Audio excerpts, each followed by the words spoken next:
Hello and welcome to the fifth episode of the History Show on Near 90 FM. My name is Cathal Brennan, and as always I'm joined by my co-presenter John Dorney. If you want to listen to this or previous episodes of the show, check out our podcast page on nearpodcast.org/pcast/. On today's show we'll be looking at the 1916 Rising. We're very pleased to be joined on the phone by Fearghal McGarry. Dr. Fearghal McGarry is a senior lecturer in modern history at Queen's University Belfast. He has written a series of books on Irish republicanism, including Irish Politics and Spanish Civil War, Frank Ryan, Owen O'Duffy, A Self-Made Hero, and The Rising, Ireland Easter 1916, and edited the collection Republicanism in Modern Ireland. Róisín Higgins got her first lectureship in Economics and Social History at the University of Manchester, then moved to lecture at the University of Edinburgh. On returning to Ireland, she worked in University College Dublin and Queen's University Belfast, before moving to Boston College, Ireland. Róisín is currently working on the Irish Sporting Heritage Project, which has been building an inventory of historical and contemporary sporting sites around Ireland. And John Dorney, who's usually my co-presenter, is now on the other side of the fence as an interviewee. He has written on the 1916 Rising and published an e-book on that, and he also writes for the irishstory.com website. So first off, John, why do you think the Easter Rising has such an enduring hold on people's imaginations? Well, a lot of people have written about this, a lot of them who know a lot more about the Rising than I do, but I think in the end, the reason the Rising are still talking about the Rising today is because the Rising is such a powerful myth. You know, it's supposedly it's the Irish people taking on the British Empire. Or if you prefer, it's the determined minority, the ones who stand for principle, who are taking on the British Empire. They fight fairly, they fight cleanly against, overwhelming odds. In the end, they get executed unjustly, by the tyrannical empire, and the people come onto their side. And it's easy to kind of mock that myth, and all of us do probably sometimes, but the fact is that there's enough truth in it for it to be very powerful even today. And it can be used for all kinds of things, not only Republican things, but also ideas of, for example, the current government can use it saying to promote ideas of economic self-sacrifice, ideas of good citizenship. But the reason we're still talking about it today is, one, because the myth is so powerful. The other reason is because it has become the founding story of the state, rightly or wrongly, which might not be totally accurate, but it has become that. So it has those two functions. One is a powerful story in itself, another one as the state story. I would agree with that completely. I think really what gives it its power, there are two elements to that myth that really have given it a power down the years. And one is the fact that it wasn't in itself a military victory. So what you have here is the privileging of service and sacrifice over victory, and that's why it's very useful for a state, particularly in peacetime. It's very problematic whenever when a country's not at peace, but during peacetime that's the kind of thing that can be domesticated and employed in order to advocate service on behalf of the state. And the other central feature, that central ideological moment, the reading of the proclamation. Also, that's one of the powerful things, because Pearse imagines a new reality, and he opens the doors of what can be imagined in Ireland. And since then, I think Irish people have been arguing and sometimes violently fighting over what that republic should look like. Yeah, I would agree with much of that. I think John has certainly pinpointed the two functions which mean that the Easter Rising will always be relevant. One, that it's essentially synonymous with the formation of the Irish state and with independence, so it fulfills the same function as July the 4th in America, for example, or commemoration of 12th of July does in Northern Ireland, and the Somme to a certain extent. So it's always relevant for that reason. And the other reason which Róisín has mentioned, and John, which I think is really central, is the notion of myth. And I think one useful definition of a myth is something in which the idea itself becomes of greater importance than the actual historical event.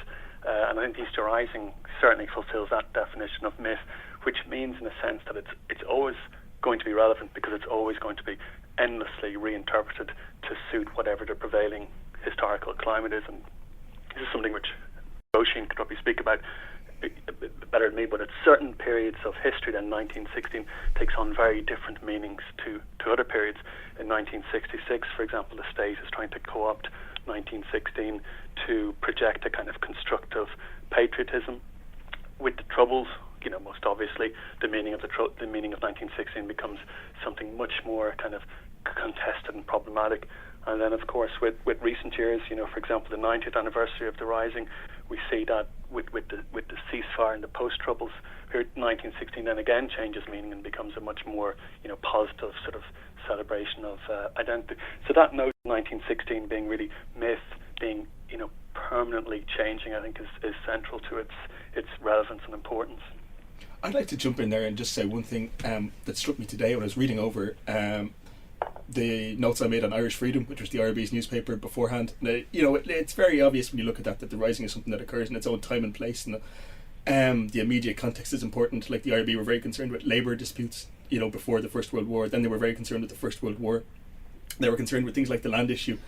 And I mean, it strikes me that the myth of the Rising, which is so powerful, has sort of obscured looking at it in its context. I wonder would other people agree with that?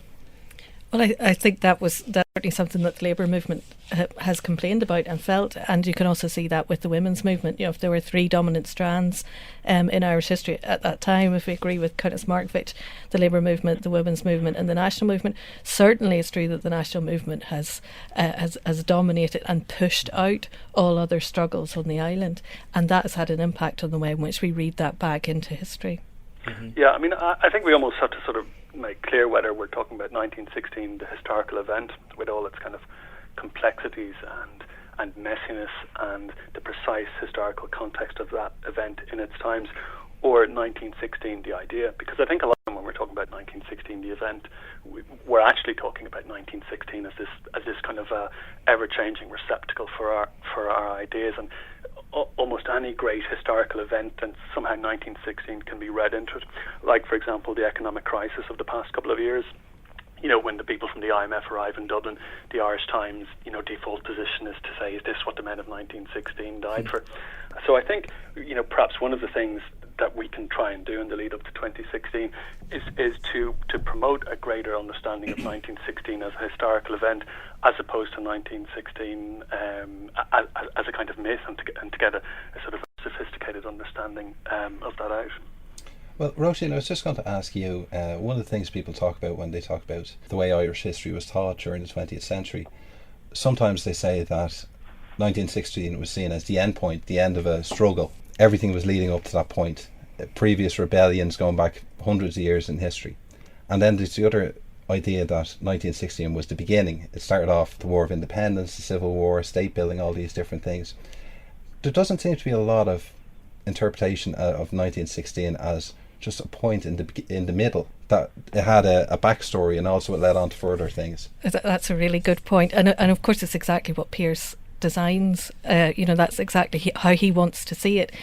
He wants it to be seen, he wants himself to be seen as part of this continuous struggle, this continuous line, that dates from Cuchulainn and Jesus Christ right through to himself, and then beyond. The Rising is a moment, it speaks to the future as well as bringing the past into itself. So he positions himself as pivotal, and I think that's why sometimes Irish people then have struggled to place it. But I think you're absolutely right, and as Fearghal's been saying, one interesting thing is not to locate it necessarily as if the Rising itself not an end point, but of course the independent state is, that everything is leading up to the point of that of statehood, but it can't be an end point because of the 6 counties in the north.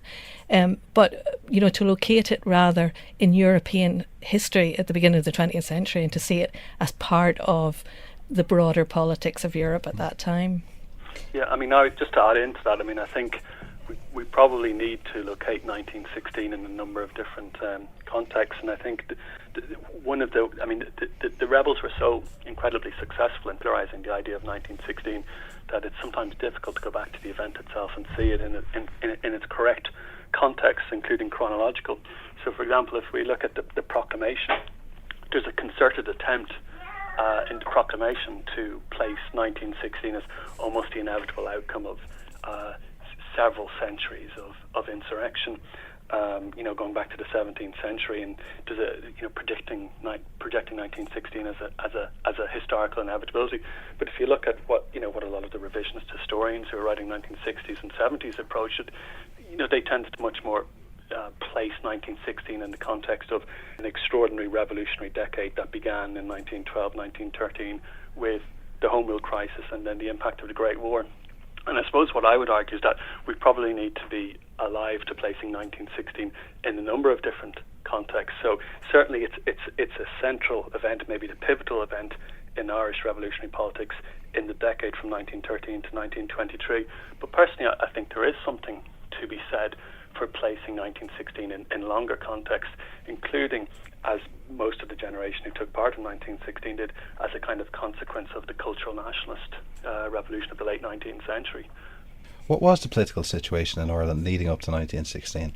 Well, the Easter Rising basically happened with a background of two huge events. One of them huge in an Irish context, in a British context, was the Home Rule crisis, when the British Parliament had actually passed the Home Rule Bill it had been proposed in 1912 and was passed in 1914. And this led to the formation of two rival militias, the Ulster Volunteers and the Irish Volunteers. So that's one, and that was probably not appreciated today as big of a crisis as it was. It was a huge crisis, not only in Ireland, but in Britain. The Conservative Party very famously flirted with the idea of helping the Ulster Volunteers and encouraging the British Army not to follow orders, which is extreme behaviour for loyal opposition. In Ireland, obviously, it opened the prospect of a civil war, an open civil war, although, I mean, I think personally that's a little bit exaggerated. I don't think they were really ready to fight each other, but that's one context. And if you look at what the separatists are saying, the separatists in the Irish Republican Brotherhood are very much a minority, and the other separatists, but they're really encouraged by this. I mean, they see this as the beginning of the revolution. The other thing is the First World War. I think you can't overstate enough how important the First World War is to the story of the Irish Revolution as a whole, and the Easter Rising in particular, because one thing that it did was it asked a lot of people. Conscription wasn't imposed in Ireland, but they did try to recruit people. There was rationing, there was more repression, if you like. There was the DORA, the Defence of the Realm Act. They closed down newspapers, they banned meetings. Not enough of them, they would say. Like, they let the volunteers more or less do their thing. But those two kind of contexts, I think, are something that you can't see the Rising without. It almost feels that Ireland has always been, well, the 26 counties at least, has always been independent. But to try and get into that frame of thinking where Ireland was an integral part of the UK, where we were sending MPs to Westminster, how revolutionary was this act? Not just to become part of the nationalist movement and seek a home rule parliament, but a complete separation between Ireland and Britain. Like, how popular was that notion among Irish people? It was a minority position. What's interesting, I mean, as you say, the sense of Ireland as part of the United Kingdom at that time, I mean, that's very clear. Obviously, if you read newspapers like the Irish Times and the Belfast Newsletter at that time, as I've been doing quite often at the minute, the London correspondent is constantly writing. The reference is to that central London metropole, and the main cities in Ireland are very much linked into that. And as you say, sometimes there is a sense in the 26 counties, not at all in the 6, that Ireland has always been independent, and it's easy to forget just how strong those links with England were. But the Home Rule movement, that the nationalist movement, was a much more mainstream one than the separatist movement at that time, and Fearghal has written eloquently about that. Yeah, I mean, all I'd kind of add to that, maybe to bring the two previous points together a little bit, is if you look at a map of Europe, prior to 1914, you've got a very small number of empires which ruled vast amounts of territory, and empire is the norm, and there's very few kind of nation states. And if you look at a map, in 1922, 23, you have all these new nation states that have appeared, and they stake their claim on self-determination and democracy. And problematically with some of these nation states, you've got contested nationalities sharing spaces, and you've got partition. And I think in the past, I think Irish people often lost sight of how the strength of the correlation between what happens in Ireland in the revolutionary period, not so much because of 1916, that's the pivot, but because of the experience of Great War and sort of fast forwarding the emergence of democracies and imperial fragmentation. And so that's one point. But the other point is, if you go back and you look at the ideas of the very small minority who are advocating republicanism, not the Irish Party, but the very small minority, they're very convinced about the decline of nationality, and that home rule will be a terrible compromise that will end up with Ireland remaining within the UK state forever and so on. But in a sense, they radically get the drift of history wrong, because their 1916 is a radical, violent response to a fear which proves to be profoundly wrong, which is that the spirit of nationalism is declining and that the future lies with Ireland being part of some imperial state. So I think we need to think, I suppose, carefully about people's motivations and how they saw the world at the time. And there's a very interesting case for looking closely at what Home Rule signified at the time within Ireland, because to someone like John Redmond, it was a kind of a moderate compromise that would see nationalists achieve some measure of self-government within the UK state. To Republicans, it was a complete sellout, which justified a violent response. And probably Unionists were somewhere near the Republican position, because, rather than Unionists seeing Home Rule, whether 26 county or 32 county, as a kind of acceptable compromise, they really, got the ball of revolution rolling by having a violent, a potentially violent response to the prospect of Home Rule, which brought about a radicalisation of the situation. It's funny though, it reminds me of the article Garrett Fitzgerald wrote for Studies in 1966, and he, because his father obviously was in the GPO, and Fitzgerald, he clearly, he's part of he was leader of the Fine Gael party, not in 66, but, so he clearly identifies with that tradition, with the Redmondite tradition. So I think in order almost to explain it to himself, he talks about the motivation of those who fought in the Easter Rising, and that had they not, that Ireland's interests were becoming so firmly linked to British interests through the war effort, that if they hadn't acted then, the moment would have been lost. There would have been no will to do it. But what Fitzgerald, I think, also kind of interestingly at the end of it, he says, if you want to know what Home Rule in Ireland would have looked like, look north. And had they not done it at that time, the whole island would have become so dependent on British welfarism that there would never have been any strike for independence. Yeah, and the other thing I'd add to that, I think Fitzgerald's take on 1916 is really interesting, because obviously he's part of the constitutional tradition. He's opposed to physical force republicanism in the sense of as it exists at the time, but he believes very firmly in the necessity of 1916. But I think one of the really, really good insights he has in the period is the very success of 1916, which very few people could have predicted at the time, almost led people to question the need for 1916. But going back to the mindset of the Republicans, it's very hard for us, I suppose, to understand the extent to which republicanism was so marginal before the event itself. And I think Róisín's point raises a very big question, which is, what would have happened had there been 1916? Would the future of Ireland be some kind of Home Rule or Dominion type settlement, which would have represented a compromise between nationalism, perhaps retaining Ireland within the UK state or even within the British Empire? Or, would all of this have happened anyway, because of the consequences of the Great War and what happens elsewhere in the post-war period? Personally, I think I'd have to put my hands up and say, I don't really know, but it's an interesting question to think about how necessary, how effective was 1916 in sort of changing the course of Irish history. You can look at it in a rational way, like Gareth Fitzgerald did in his article, say, to become self-sufficient, Ireland had to be independent and so forth, and you can look at it from a political point of view and the Union is not that liberal, really. I mean, Ireland is ruled by a guy in the Phoenix Park, or really by the Undersecretary for Ireland, and the police force are responsible to him. It's not democratic. So you can look at it in a rational way, but some of this I always feel is not tremendously rational. It's emotional, and I don't think it's wise to understate when we look back the emotional power of these things. Like Desmond Fitzgerald, who was Gareth's father, wrote that Ireland would be a place like England if there was no blood sacrifice, or something like that. And Sean McDermott is on record as saying the same thing. This idea of that what we are is going to be annihilated, if we don't assert our nationality. I think there's something very powerful in that, which is not rational at all, And I think you see this in all nationalism, like in other nationalism that I'm a little bit familiar with, this in the Basque Country. I mean, ETA, when they were founded in the 60s, were talking in exactly the same way. That we'll become Spanish. We won't be Basque anymore. We won't be what we are. So some of it, I think, when you look at it, now, and I don't mean to say that the rebellion is an irrational thing, because that's a whole kind of school of thought, but I think it has that aspect to it as well. But there is the other argument that revolutionary strikes, as opposed to nationalism, I suppose, but that any kind of insurrection, in some ways, what leads to it is that you have an elite group who have social power, perhaps economic power, and no political power.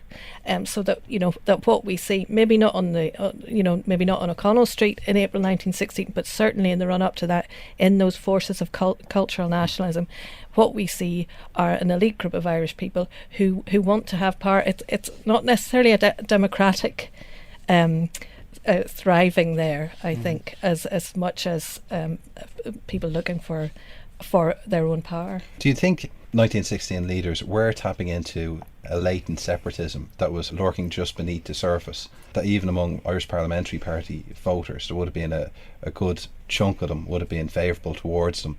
Or was it people got caught up in events as the executions, and people became more aware of the personalities of the people involved, almost followed along with the idea that it was a great sacrifice? Just to jump in on that one, I mean, something I've spent a long time thinking about. I mean, the argument about the Easter Rising is that the people who carried out the Rising were incredibly unrepresentative. I mean, there was a very small number of people who took part in the event itself. Most of them who had attempted to win any kind of political support had failed. The revolutionaries hadn't even really won the argument within separatism about whether there should be a rebellion. And I think that's all sort of true to a certain extent. But then that leaves us with the very difficult question of how does their violence prove so successful, and how does it seem to transform public opinion so quickly, and how do we reach the situation that by 1918 essentially the masses, the Irish nationalist masses have embraced republicanism, which before was never popular, and they've deserted this movement, constitutional nationalism, which was really the kind of almost a hegemonic nationalist movement since the 1880s. And I think behind this would be that really, in terms of popular nationalism, people weren't necessarily signed up to constitutional nationalism or to home rule in this period. Essentially, they wanted a form of independence which identified with the values of nationalism. And what happens after the Easter Rising, it becomes clear that the Home Rule project, that constitutional nationalism, that the project itself has essentially collapsed, and popular nationalism, the way in which most people perceive the world, popular nationalism sort of identifies with republicanism. But again, they're not signing up to some kind of specifically republican ideological project. It's rather that instead of the Irish Party, the Home Rule being the vehicle which embodies their aspirations, it becomes Sinn Féin. But I don't think necessarily the forces that make up popular nationalism, Catholicism, cultural nationalism, a kind of a Gaelic identity, a very powerful sense of history, of struggle against Britain, and all of those interweaved with a consciousness of British discrimination and economic discrimination and other issues, that essentially republicanism becomes the vehicle for those popular nationalist aspirations. So I think, in a sense, it's neither home rule nor republicanism in fact are the political values that most Irish people subscribe to in any sort of ideological sense, but rather the success of these vehicles is at different times they manage to stand for the Irish nation, and that there perhaps isn't as big a gap between being a home ruler in 1914 or being a Sinn Féiner in 1918 as we might imagine, even though on paper the political projects look very different. John, one of the things that the latest History Ireland are talking about, the monster meeting on Sackville Street for Home Rule, when Patrick Pearse was sharing a platform with John Redmond. And as Fearghal said there, could people view Irish Parliamentary Party, nationalist, republican, separatist as just labels that they could interchange? Well, I'd go along with what Fearghal said there a lot, which is that there's this been kind of big blob of Irish nationalists, who are not tremendously sophisticated really, and I don't mean that as an insult, but who want independence for Ireland. And also I think Irish nationalism means seeing history in a particular way. It means seeing Ireland has been conquered by England but now wants to be free, basically. And also, not exclusively, but also seeing the Catholic people as the nationalist people. Generally that's a factor as well, to a greater or lesser extent. And one thing that is not always appreciated as well is that the parliamentary party tradition celebrated fighting for Irish freedom as long as it was a long time ago, in 1798. And the big commemorations in 1898, a lot of them were very kind of equivocal about the Boer War, for example. I mean, in Longford, there was a commemoration to a guy who in 1644 every year with the Irish Party, fighting the Scots, which the Irish Party would go along to. So, the idea of fighting for Ireland was there in the parliamentary party as well, although there was also some people at the top of it, people like Tom Cathal and Redmond himself, who thought being the British Emperor wasn't that bad a thing. But I agree with Fearghal that it really isn't that big a step to get this big blob of people, push them a little bit further to demand independence rather than home rule.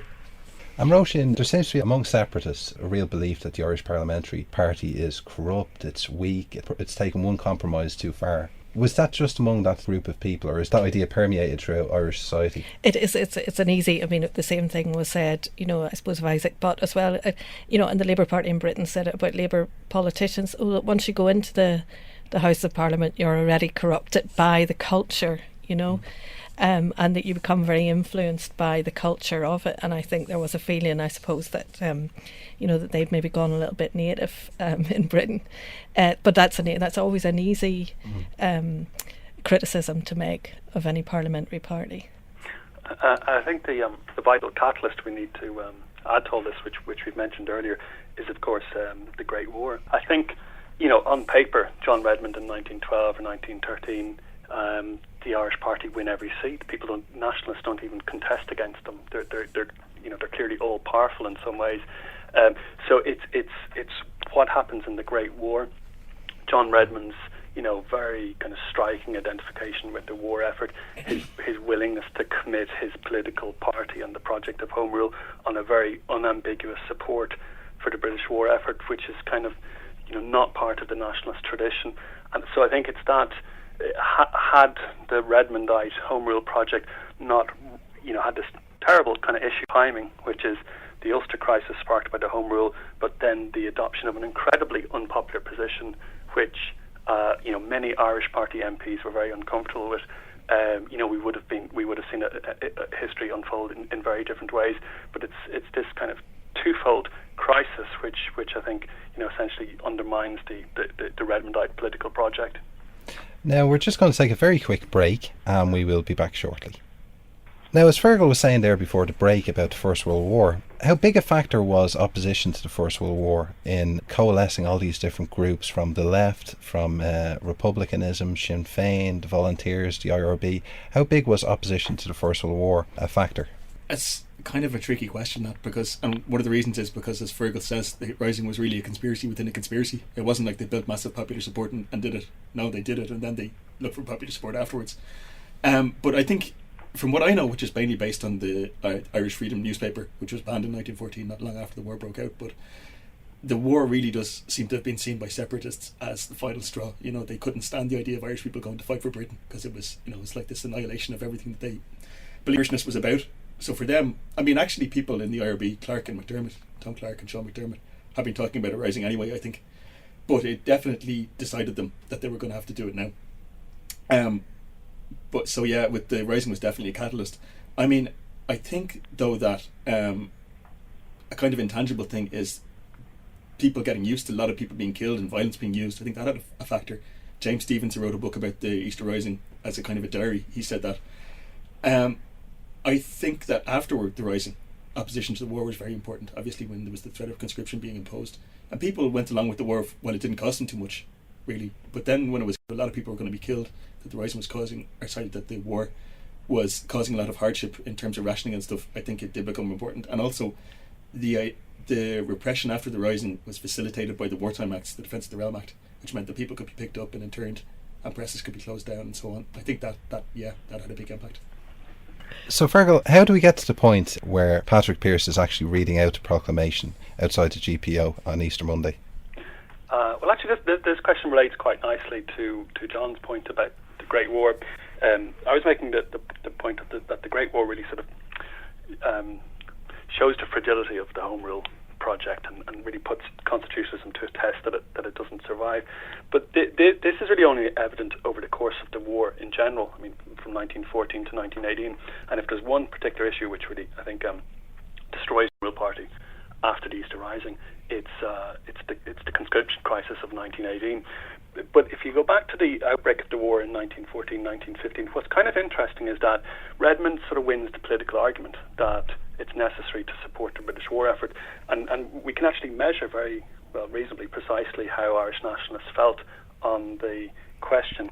If we look at the split that took place in the Irish Volunteer movement, which was hugely popular in the summer of 1914, probably had 150,000 members or something like that.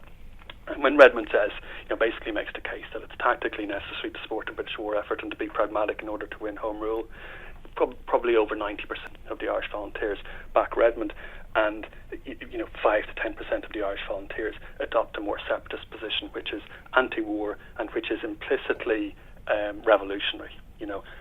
But even within these groups, there's probably a small majority who feel the revolution should only take place at the right moment rather than just at any given moment. So that's kind of interesting. It shows us how marginal the insurrectionists are. And basically what happened between 1914 to bring us to the steps of the GPO is that a very determined faction within that 5 or 10% of Irish nationalism organise a fairly well-organised conspiracy to bring about an uprising. And the very scale of uprising, the fact that it involves less than 2,000 people in Dublin, I think shows how marginal was the view that there should be an insurrection. So I think it's important to be conscious of that. The other point perhaps I'd mention in terms of the actions of people like Pearse perhaps is that it was probably inevitable that the group that was most determined to have some action were going to be successful, because really there wasn't very much that separatists who disagreed with them could do. So it was kind of inevitable that some kind of action would occur. But it's quite interesting to see the lengths to which people like Clark and McDermott and Pearse had to go to bring about that event, because essentially they had to organise really a sort of a secret conspiracy. And, they went to the extent of kidnapping people like Bulmer Hobson who disagreed with them to bring this about. So the conspiracy came about, I suppose, essentially because a very small but determined group of people were determined to really do anything possible to strike. And I think it's quite interesting to think psychologically about what the reasons for that might be, because you're looking at a group which brings together very different viewpoints: cultural nationalists, socialists, Fenians, and they all have quite different views on things. But I think the one thing that really brings them together is that they believe it's vitally important to do something to change the way events are going. And the war is central to this, but it's not the notion that the war shows that there's a wind behind their back and popular support for a popular revolution. Rather, it's almost precisely the opposite. The war shows how marginalised they are. The war is, Redmond's position is reasonably popular. A lot of people are joining the war effort, and it reinforces this sense that something must be done to change the course of Irish history, or, as you were mentioning earlier, Ireland will end up like Scotland or Wales. The spirit of kind of separatist nationalism will die. And John, what was the actual military plan that they had? Well, nobody really knows exactly what the plan was. It was because it was kept completely secret. It was apparently made by Joseph Plunkett, and supposedly he based on Robert Emmet's plan in 1803. Now, I don't know if that's completely right, but the idea was that they'd seize the central part of Dublin, roughly in a circle between the canals, and that they would hold the line of the Shannon with the rifles that they'd get from Germany. The Germans were sending them captured Russian rifles. The people from Cork would march into Connacht, and there'd be some sort of last stand there. I mean, the plan, if you want to look at it as a blueprint for taking over a country, it's completely off the wall. Could not have worked.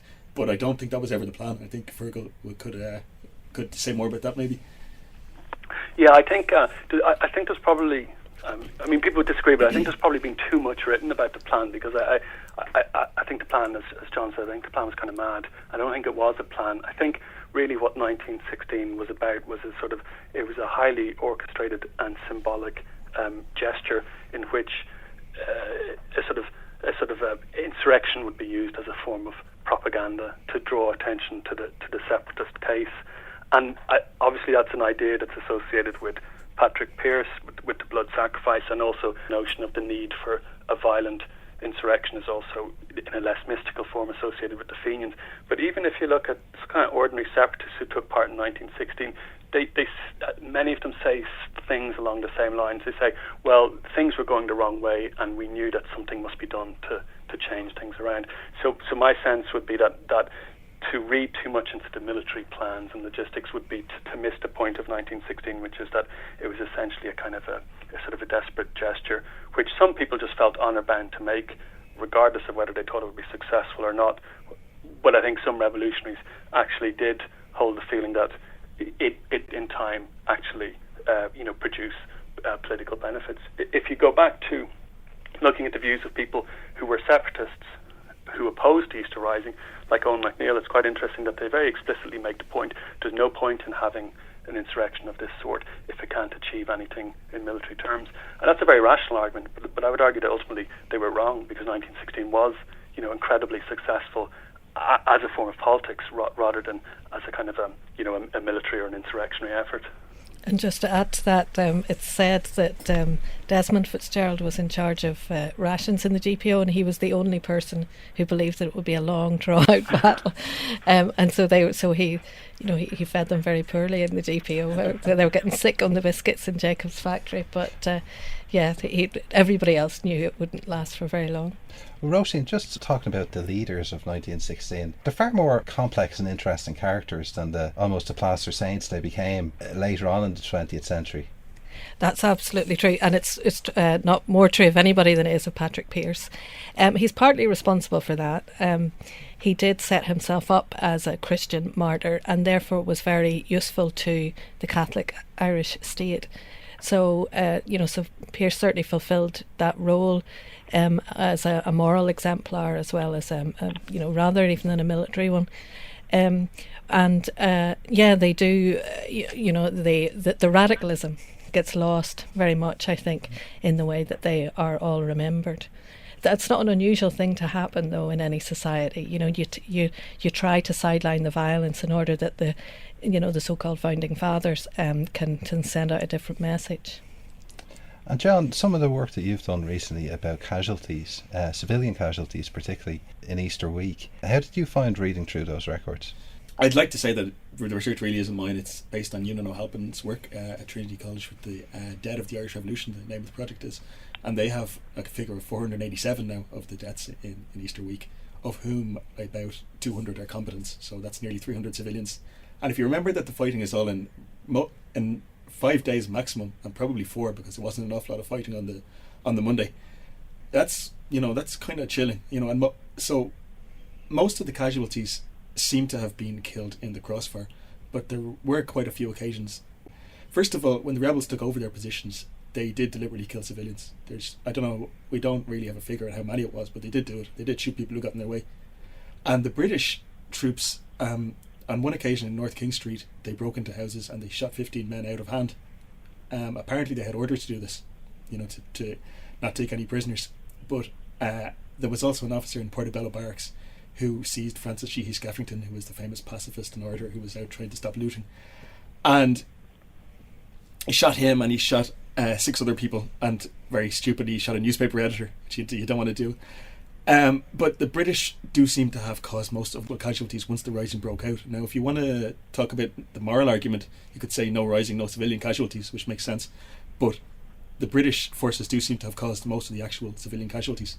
And Fearghal, you've been doing some work with the Bureau of Military History, and especially with your latest book as well. What type of motivations did you find for the ordinary volunteers, in the Irish Volunteers and the Irish Citizen Army, that decided to go out and fight in Easter week? The Bureau is an unusual source because people sort of record a kind of a witness statement of their actions, and in a kind of a narrative form. We talk about maybe joining the Gaelic League and becoming a nationalist and becoming a Republican, but they tend not to actually talk about motivations in explicit terms. And one of the sort of the concerns I had in using the witness statements as a source is the difficulty of on the one hand, it's a really valuable insight into what ordinary people talk about politics and what they were doing in this period. But on the other hand, I mean, they simply didn't talk in a very explicit fashion about their motivations. But things I did notice from it, I suppose one theme which struck me as kind of interesting is that outside of the small number of activists and kind of leaders who were motivated in sort of terms of clear political ideology, and they had all sorts of disputes about what was wrong with Griffith's idea of a dual monarchy and why republicanism was the only way forward and so on. The thing that struck me most was that how many people who took part in 1916 didn't have a very clear sense of ideological motivation, above and beyond a clear sense of wanting to fight for Irish freedom. There doesn't seem to have been a very strong sense of the precise nature of which that freedom should take, whether it should be, for example, a republican state, or the importance of perhaps social and economic issues within that view of freedom. So, going back to sort of, one of the really successful aspects of the Easter Rising is the proclamation itself and the reading of the proclamation, and that I think popularises, certainly brings into prominence, a very radical set of clear political goals, but in terms of social and economic equality and gender equality and republicanism and so on. But the thing that most struck me looking at kind of ordinary accounts is that how even quite a number of people who took part in 1916 were surprised that a republic was proclaimed. That was almost incidental to what they're about, which was fighting for Irish freedom. And if we look at the sort of the backgrounds of those who were involved, well, most of them were Irish volunteers. I mean, so you could expect maybe people in the IRB and people in the military council to have a sort of a clear sense of what they were doing. But for a lot of people, they were essentially nationalists. They were fighting for Irish freedom. And I would argue that that's perhaps one of the reasons why subsequently in the independent Irish state, we don't have a very strong sense of republicanism. Republicanism sort of condenses down to the use of force to win Irish independence from Britain, rather than maybe some of the more radical social goals that we would have identified with people like Patrick Pearse or with the Fenian generation of the late 19th century. But Fearghal, just to pick up on that, was there many witness statements from people who were involved in the Irish Citizen Army? And did they express any hope that an Irish Republic would lead to a socialist republic? Not many. I mean, there were plenty of witness statements by individuals involved in the Citizen Army, but they're not particularly radical. I mean, one assumes that because they're in the Citizen Army that they did subscribe to these beliefs, but the analysis in the witness statements doesn't seem to be very different, certainly in some of the cases, than the kind of witness statements that you would get from members of the Fenians or other groups. I mean, I wouldn't like to overgeneralise about that. I mean, I think there are some differences. The role of women, for example, comes across much more strongly in the accounts of the Citizen Army, and they include more witness statements by women. But the other thing which I think you need to factor in here is the witness statements were taken in the 1940s and the 1950s. And to be a kind of, to the whole notion of what revolutionary socialism and communism and Marxism, and these things really meant something very different in the 1940s and 1950s in a country which had become far more kind of Catholic and conservative than was the case in the 1910s, and Easter Rising took place before the Russian Revolution, which would have had such a big impact.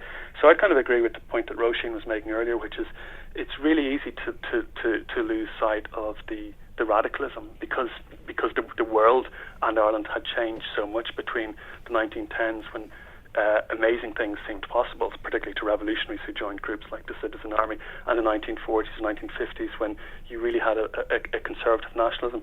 So I wouldn't like to say just because you don't have a lot of class politics in the witness statements, even from members of the Citizen Army, that means that they were, more conservative than we might think. Róisín, just to get back to that point, if you were to put the 1916 Rising into a context of different uprisings and revolutions throughout Europe during the First World War, if you look at the Russian Revolution or mutinies on the front with French soldiers or social revolutions in the wake of the First World War, for people outside Ireland, if they were looking at 1916 in that period, did you get much of an impression that maybe it was viewed as a spark, or do we have a habit in Ireland of thinking that everyone is paying attention to it? Well, we certainly, I think, yes, we overstate our importance around the world. But there's no doubt that the fact that Ireland had risen was extremely important. It was important to in Germany. It was reported. It was, so the enemies of Britain at that during the First World War certainly knew about it, and it was, certainly subsequently it became very important across the British Empire. That Ireland had taken this stand.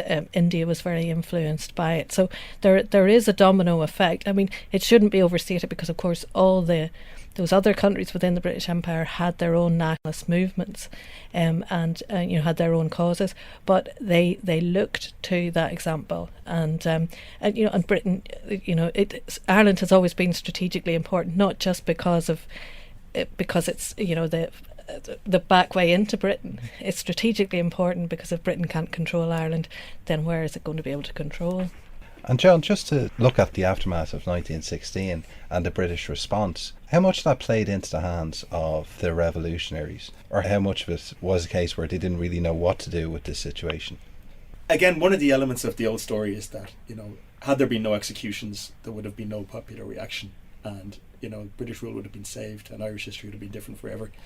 I think that's probably exaggerated, but it's obviously true to some extent, right? Because if you look at the RIC reports, the RIC gave these really detailed reports of public opinion in each county and in each section of each county to Dublin Castle, and they all said that while public opinion thought the Rising was a mad affair, they were very against the rebels being punished.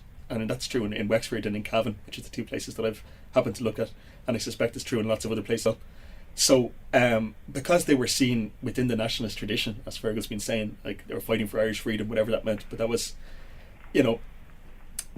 how they were seen. However misguided they were one of us, and they're fighting the old enemy. People didn't want to see them punished, and people were outraged when the leaders were shot within a few days of surrendering, because it was a very summary process. And also, as I kind of alluded to in the last when I was speaking last, the British military did behave quite badly in Dublin, mostly because of cumbersomeness of regular military. But also, even Unionists afterwards complained about the military occupation of the city and the curfew. Around the country, though, what's really interesting is there was an article which talked about the arrests in Roscommon. Now, in Roscommon town, the only thing that happened in the Easter Rising was somebody hoisted the tricolour over the town hall, and yet they sent a cavalry column there which surrounded the town, and they arrested several hundred people and marched them away. So I think that there's no doubt, although it might have been exaggerated, there's no doubt that the repression after the Rising, including the executions and the arrests, there's over 3,000 arrests, of whom only about 1,500 are kept in custody. But what's perceived as an overreaction against the nationalist community as a whole is really important. While from an Irish point of view, this gives people the opportunity to talk about English tyranny and so forth. In the context of repression of rebellions in Europe, it's no big deal. Like if you look at the Paris Commune, which is in some ways, it's in some ways very different, but in other ways it's a rebellion in wartime in the capital city. There's over 20,000 people who were just summarily executed by the French government or the anti-communard government. But even more closely, if you look at the Spartacist uprising after the First World War in Germany, again, there's in working class districts of some of the German cities, the military and the right-wing militaries went in and they killed all around them, and that did not happen in Ireland. So there is a danger of exaggerating how bad the repression afterwards was. But having said that, it was clearly very important in alienating nationalist opinion. We're coming towards the end of the show, but just talk about how 1916 has been commemorated in the years since. How important 1916 was to the founding myth of the state. Well, it is important to the founding myth of the state, but it hasn't continuously been commemorated by the state, and in fact it's very often it's been very problematic. Sometimes a damaged brand. It's not it's not an easy brand for the state because of its the central violence, and because it declares a republic, and there are people who don't think that republic has been achieved. So in representing an Irish nationhood, it always, it seems to me, represents a challenge to the state, to the state anyway, and certainly to a partition state.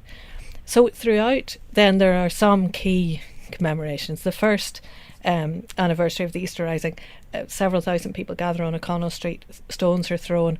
So as Claire Wills points out, first commemoration is a riot. And many of the commemorations, the Easter Rising is an event that's best commemorated informally in some ways, most successfully through songs, poems, calendars, the kitsch representations. The state has always struggled to have, the formal commemorative event, the parade down O'Connell Street, the reading of the proclamation. It's not very exciting, compared to more subversive elements. But the first military parade was 1924. And then the 10th anniversary, I suppose, is most famous for the riots in the Abbey when Ploughing the Stars was shown. And then the 1935, the Cuchulainn statue was placed in the GPO. That's I think that's the only. I mean, it's the only statue in the capital city for the Rising itself to commemorate that event. The GPO, of course, stands as, as the monument to it. But the Children of Learn, the Garden of Remembrance, is dedicated to all those who gave their lives to Irish freedom. So it's not for Easter 1916 itself. And then as we move through, we see in 1941 a very problematic commemoration because it takes place during the Second World War. So to have a celebration or a huge military event is seen as not quite the thing, but at the same time Ireland wants to demonstrate that it is its own military power and that it is a neutral country. So there is a parade down O'Connell Street to which really is a statement of independence. And then, of course, there's the big event in 1966, which is the largest commemoration to date, and some people think was a catalyst in the north in terms of increasing tensions, which eventually led to the outbreak of conflict in 1968. It wasn't, but neither did it help. There were lots of commemorations of the Easter Rising, and of course that year, 1966, is also the 50th anniversary of the opening of the Battle of the Somme. So you have these two. You have the UVF being reformed, and so blood is up, And then after that, after the outbreak of the Troubles in 1968, the Rising, the military parade is stopped on O'Connell Street, I think in 1972. And by the time you get to the 75th anniversary, there's a very muted commemoration by the state in the south. The most interesting thing about that commemoration, though, is not what they do in the Republic, it's what Martin McGuinness says in Milltown Cemetery.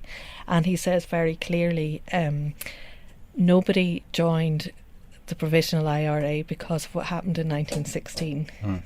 They joined because of what was happening in 1968 and 1969. So it's all part of the IRA positioning itself for peace. And what they say is this is a conflict that is based in this society, and we must sort it out in this society. And it also is this conflict can end before Unite Ireland. Whereas if you say the legacy of 1916, you have to keep on fighting until you get that. So the Easter Rising, the commemoration of the Easter Rising, and then of course, as Fearghal mentioned earlier, the 2006 commemoration was really a celebration of the Celtic Tiger. It was about the independent state saying, yes, people said we couldn't do it, but look at us. We've got the greatest economy in the world, and so there are always two elements, it seems to me, in commemorations of the Rising that really drive it. And one is the economy of the Republic. It's always about how successful the independent state is, and the other is partition of the island. And I think those two features will be there in the centenary. It's just how they'll be there, and whether or not what we'll see in the centenary is an acceptance of partition. And the economy, I'll leave to somebody else to predict. As some commentators have said, by holding the 1916 leaders up for admiration, you're encouraging other people to emulate their actions. Do you think that's true? I think, as Róisín says, it's all about the context. And I think during the Troubles, I think 1916 was a particularly tricky kind of issue, because some of the issues at the core of interpretations of 1916 were unavoidably central to interpretations of the Troubles. Can a minority use violence? Can a minority without popular support use violence? Can their actions be retrospectively justified by popular support? What's the moral basis for this? Can you, to what extent can one legitimize compromises that fall short of the Republic? So I think an awful lot of the public discussions of the history of the Rising for several decades have been, really coded and not so coded debates about the morality of the Troubles. I think commemoration generally is is not about the past, but it's about how we choose in the present to view the past. And if you look at what people are saying now in Northern Ireland, particularly politicians, about how 2016 should be remembered, I think it's hugely encouraging, because there's lots of talk about, from people within the DP and Sinn Féin, talking about the need not just to remember the Easter Rising, but to remember the Great War, and to remember the wider revolutionary events, and to remember Home Rule, and to put things in a wider context.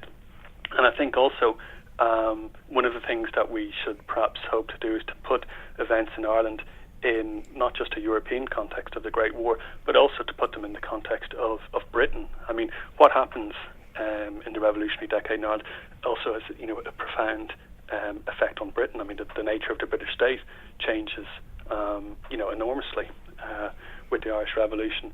So, personally speaking, I think this could be the first major commemoration in which we begin to see people thinking about 1916 in a much more interesting way, and looking at republicanism alongside unionism and loyalism, but also looking at Ireland in its British and European context, and being perhaps people who in the past would have used 1916 basically to make narrow political points, whether in support or in opposition, to actually, being much more willing to talk about some of the complexities and the contradictions. And, touch wood, if the political context, particularly in the North, remains one of political progress and reconciliation, I think the tone of 2016 will be, very different to all the previous major commemorations. Well, unfortunately, the clock has beaten us. I'd just like to say thank you very much to all our guests here today. Fearghal McGarry, Róisín Higgins, John Dorney, thank you very, very much, and we will see you again next time.